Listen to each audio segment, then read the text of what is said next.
નમસ્કાર દોસ્તો, તો આજે આપણે આ વિડીયોમાં મહાશિવરાત્રિ પર્વ અને તેના વ્રત વિશે વાત કરીશું. જેથી સૌ પ્રથમ શિવ ભક્તો, આ વિડીયોમાં તમે નવા હો તો વિડીયોને લાઇક કરો અને ચેનલને સબસ્ક્રાઈબ કરો, જેથી સૌ પ્રથમ વિડીયો આપણા સુધી પહોંચી શકે. તો ચલો મિત્રો, મહા-14 એટલે મહાશિવરાત્રિ કહેવામાં આવે છે. આ પવિત્ર દિવસે ભાવિકો આખો દિવસ ઉપવાસ અને ફળફળાદી રીતે રાત્રે ભગવાન શંકરની બેલીપત્ર વગેરે 4 પ્રહર વિધિપૂર્વક પૂજા કરે અને રાતના જાગરણ કરે. તેને સદા મહાદેવી પ્રસન્ન રહે છે. એક પારધી પોતાની ઝૂંપડીમાંથી સવારના પોરમાં ખભે ધીમકામઠું ભરાવી જંગલ તરફ શિકારની શોધમાં નીકળ્યો પડ્યો.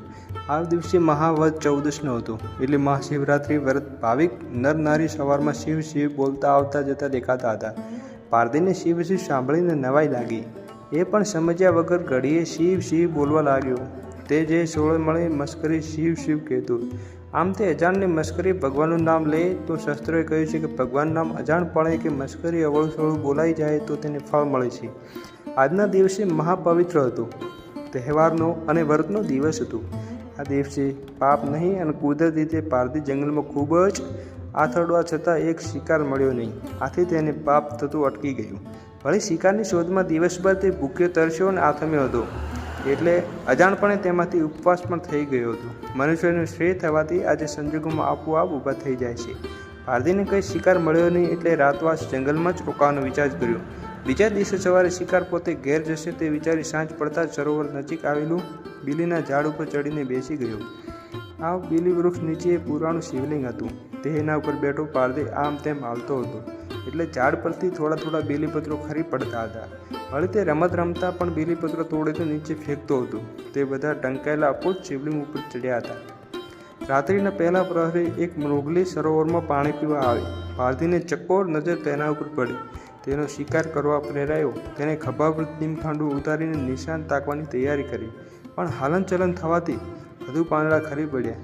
અવાજ સાંભળીને મુરગી ચંગળી અને પારધીને ઝાડ ઉપર બેસેલો જોતા જ ગભરાઈ કહેવા લાગી, હે પારધી, તીર મારીશ નહીં. હું હમણાં જ મારા કુટુંબજનોને મળીને અહીં પાછી ફરું છું, પછી તું મને મારી નાખજે.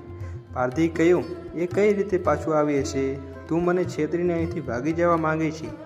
મુગલીએ સોગંદ ખાધા અને વચન આપ્યું કે કોઈ પણ ઉપાધિમાં અહીં ફરશે, અને પારધીએ તેને જવા દીધી.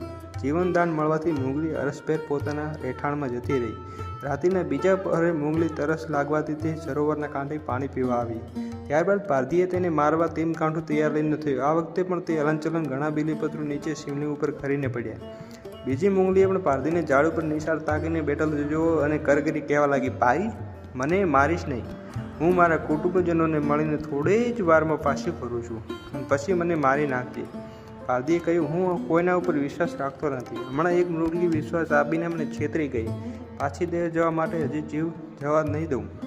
આ મૂડીએ બહુ કાલા કર્યા અને પોતે ફરી ફરશે એવું વચન આપ્યું, એટલે પારધીએ ભાગ્યે જ પર ભરોસો રાખી તેને જવા દીધી. પારધીએ બંને મૃગલીઓની રાહ જોઈને થાક્યો, પણ બેમાંથી કોઈ ના આવી. તેથી તે નિરાશ થઈ ગયો અને શિવ શિવ કરતો બીલીપત્ર તોડીને નીચે નાખવા લાગ્યો. એવામાં ત્રીજા પર એક મુગલી સરોવરના કાંઠે પાણી પીવા આવીને ચડ્યો અને ઝાડ ઉપર બેઠેલો પારધી તેને મારા દીમ કાંઠે સચવું લાગ્યો. પણ આ હિલચાલ થોડા જ બીલીપત્રો ઝાડ ઉપરથી કરીને શિવલિંગ ઉપર પડ્યા. પાંદડાના ખરખડાટથી મૃગ જાગી ગયો અને ઝાડ ઉપર નજર પડી તો પારધી તીર તાકીને બેઠો હતો. તેણે તરત જ કહ્યું, હે ભાઈ, મને મારીશ નહીં. મારું આખું કુટુંબ મારા વિના ટળવળી મરશે. તું મને થોડો સમય આપ તો હું બધાને મળીને પાછો આવું. પારધીએ કહ્યું, થોડી વાર બે મુગલીઓ પાછી આવવાનું બહાનું કાઢીને સોગંદ ખાઈને ગઈ હતી, અને હજુ કોઈ આવ્યું નથી. હવે તારા ઉપર વિશ્વાસ કેમ બેસે? મૃગે કહ્યું, હું જરૂર પાછી આવીશ. એકવાર મરવાનું હકું ભરી આપી દે. તમારા હાથે મરવાનું તમારું કામ આવું જ સારું છે. પરંતુ ચોથા પ્રહરે તેની આશા બંધાઈ કે એક સરોવરના કાંઠે આખું મૃગ કુટુંબ આવીને ઊભું રહ્યું. તે બધાને બરોબર જોવા પારધીએ વચનમાં પાંદડા નાખતા બીલીપત્ર તોડીને તેને નાખવા માંડ્યો. તેમાંથી ચોથા પ્રહરે પણ અજાણપણે શિવ પૂજન કર્યું. આ વખતે શિવાલયમાં ઘટણાટ અવાજ થયો અને આરતી થવા લાગી. હર હર હર મહાદેવ પ્રચંડ નાદ સાંભળી લાગ્યો. આ સાંભળીને પારધીને જ્ઞાન ઉપજ્યું અને મૃગલાને માર્યા નહીં. તેને કોઈ પણ પ્રાણીની હિંસા કરવી નહીં એ તે પ્રતિજ્ઞા લીધી. દેવ વિમાન ત્યાં ઉતર્યું અને દેવદૂતને પારધી મુગલાઓ તેને બેસીને જવા કહ્યું. પારધીએ શિવલોકમાં જઈ જવામાં આવ્યો અને મુગલાએ શિવલોકમાં જઈ ત્યારથી મૃગ શિવ નત્ર પ્રસિદ્ધ થયું. મૃગશીર્ષ નક્ષત્ર પ્રસન્ન થયું. હે મહાદેવ, જે તે અજાણપણે પણ નામ લે તો પૂજન કરે તો તેના પ્રસન્ન થઈ જશો, તેઓ ઉદ્ધાર કરજો. આ આપણી વાર્તા હતી શિવજીની. અને એક પારધીને શિકાર કરવા માટે